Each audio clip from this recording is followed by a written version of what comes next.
एक महिला जो शादीशुदा होती है वह पहले पति को छोड़कर किसी दूसरे व्यक्ति से शादी कर लेती है और उस दूसरे व्यक्ति से भी उसका झगड़ा हो जाता है। अब हमारा सवाल ये है कि क्या वह महिला पहले पति को तलाक दिए बिना उस दूसरे व्यक्ति के खिलाफ 498A का केस कर सकती है। इसी प्रकार का ही एक मामला मुंबई हाईकोर्ट के पास पहुंचता है और मुंबई हाईकोर्ट के द्वारा उसमें क्या टिप्पणी की जाती है और क्या जबरदस्त जजमेंट दिया गया है, आप उसे ध्यान से सुनना। मैं हेमंत सैनी एडवोकेट और आप देख रहे हैं हेमंत LLB। वीडियो अच्छा लगा तो इसे लाइक करें, शेयर करें और चैनल को सब्सक्राइब जरूर से करें ताकि ऐसे ही वीडियो मैं आपके लिए बनाता रहूं।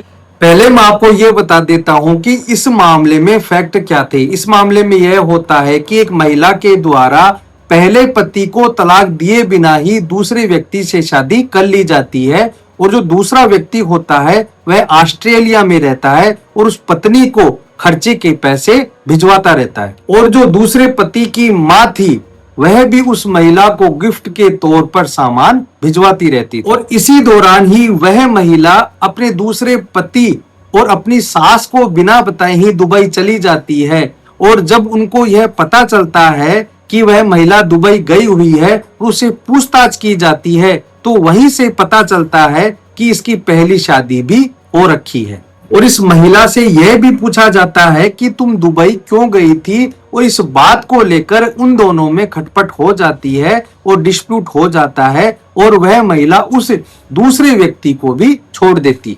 जब यह झगड़ा होता है तो यह पता चलता है कि उसने दूसरे व्यक्ति से जब शादी की थी तो उसने पहली शादी का उस व्यक्ति के सामने कोई भी जिक्र नहीं किया। जब दूसरे पति के साथ डिस्प्यूट ज्यादा बढ़ जाता है तो पत्नी के द्वारा पति और उसके घर वालों के खिलाफ थाने पर 498A IPC की FIR दर्ज करवाई जाती है और उस FIR को मुंबई हाईकोर्ट में चैलेंज किया जाता है। जो मामला था वह था SST versus state of Maharashtra, criminal petition number है 2063/2017। मुंबई हाईकोर्ट ने कहा कि मेरी राय में कल्याणकारी या फायदेमंद कानून का इस्तेमाल लोगों को डराने और परेशान करने के लिए हथियार के तौर पर इस्तेमाल नहीं किया जाना चाहिए, जैसा कि इस मामले में पत्नी ने किया है। उसने कानून की प्रक्रिया का दुरुपयोग किया है। कोर्ट ने आगे कहा कि कल्याणकारी कानून असली मामलों के लिए होते हैं और इनका गलत इस्तेमाल बदला लेने और हिसाब बराबर करने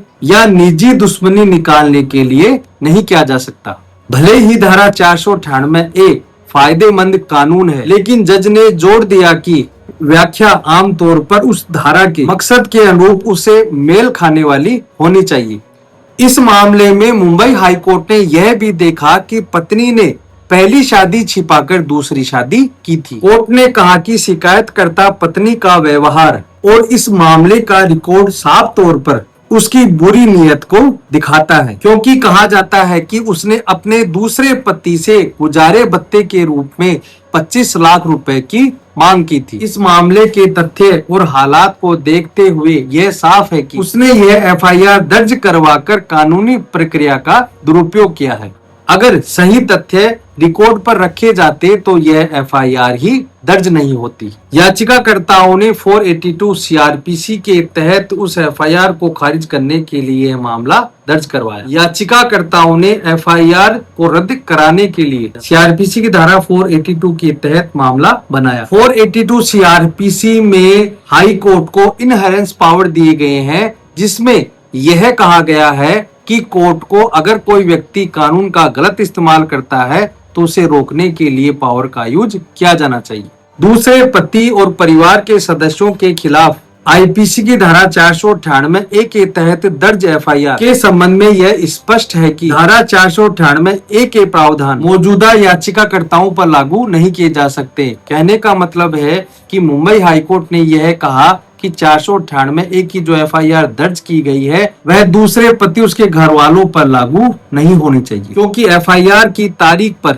शिकायतकर्ता महिला की किसी अन्य पुरुष के साथ पहली शादी कायम थी। इसलिए उस महिला के दूसरे पति को पति और उसके घर वाले हैं उनको रिश्तेदार नहीं कहा जा सकता। मेरी राय में IPC की धारा 498A का इस्तेमाल पूरी तरह से गलत और कानूनी रूप से अमान्य है। IPC की धारा 498 ए में क्लियर रूप से कहा गया है कि क्रूरता पति और उसके घर वालों के द्वारा किया जाना चाहिए और पहले से ही वह महिला शादीशुदा थी। इस कारण जो दूसरा पति था वह कानूनी रूप से उसका पति नहीं था और उसके जो घर वाले थे वह कानूनी रूप से उसके घर वाले नहीं थे। इस कारण 498 ए आईपीसी का इस्तेमाल पूरी तरह से गलत और कानूनी रूप से अमान्य है। और यह कहते हुए मुंबई हाईकोर्ट के द्वारा दूसरे पति और उसके घर वालों के खिलाफ जो एफआईआर दर्ज करवाई गई थी उसे पूरी तरह से रद्द कर दिया जाता है। ऐसी शादी जो शुरू से ही जीरो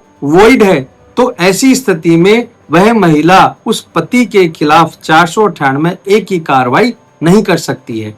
कहने का मतलब है कि पत्नी ने पहली शादी की है और बिना तलाक दिए वह दूसरी शादी कर लेती है तो दूसरी शादी जिस व्यक्ति से की है वह उसका वैलिड पति नहीं है और न ही वैलिड उसके घर वाले हैं। इस कारण वह 498 ए की कार्रवाई उन दूसरे पति और उसके घर वालों पर नहीं कर सकती है।